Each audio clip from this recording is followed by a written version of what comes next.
अपघातात कोणी जावं, श्रद्धांजली इट मस्ट. मी यावर व्हिडिओ बनवला नाही कारण सगळीकडे तेच व्हिडिओज बनत होते. पण आज मला गरज वाटली कारण अजित पवार साहेबांसोबत 4 नॉन व्हीआयपीज लोक गेले. त्यांची चर्चा फार कमी झाली आणि त्यांना रिमाइंड करणं खूप गरजेची गोष्ट आहे. पहिली आहे शांभवी पाठक, ज्या कॅप्टन होत्या. या विमानाच्या सहवैमानिक होत्या. दिल्लीतील 25 वर्षाची तरुणी निवृत्त लष्करी पायलटची मुलगी होत्या आणि काही दिवसांपूर्वी त्यांच्या घरात त्यांच्या लग्नाची तयारी सुरू होती आणि आज अंत्यसंस्कार करतायत. त्या उडाणापूर्वी शांभवीने आजीला एक शेवटचा मेसेज पाठवला होता, तो म्हणजे गुड मॉर्निंगचा. It really sad. दुसऱ्या आहे कॅप्टन सुमित कपूर. या विमानाचे मुख्य वैमानिक होते आणि दिल्लीच्या पंजाब बागमधील येथील कुटुंबातून ते येत होते. तिथे त्यांच्यावर अंत्यसंस्कार करण्यात आला. तिसरी आहेत फ्लाईट अटेंडंट पिंकी माळी. उड्डाणापूर्वी त्यांच्या वडिलांना सांगितले होते की आज ते उपमुख्यमंत्र्यांसोबत फ्लाईटवर जात आहे, त्यांना ड्रॉप केल्यानंतर लगेच फोन करतील.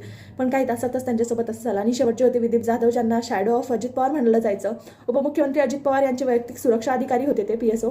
ते 2009 बॅचचे सातारा जिल्ह्यातील पोलीस कॉन्स्टेबल होते आणि आज अजित पवार यांची सावली म्हणून त्यांची सर्वत्र ओळख होती. या व्हिडिओच्या मागचा उद्देश एवढाच की कुठलाही अपघात होतो, एखादा VIP माणूस तर आपल्या नेहमी ध्यानात राहतो, राहायलाही पाहिजे. खरं तर अपघात व्हायलाच नाही पाहिजे, त्यामागच्या बऱ्याचशा गोष्टी आहेत. पण हे 4 लोक ज्यांनी आपला जीव गमावलाय आणि मला वाटतं की देशासाठी जीव गमावलाय, तर त्यांना खरंच भावपूर्ण श्रद्धांजली.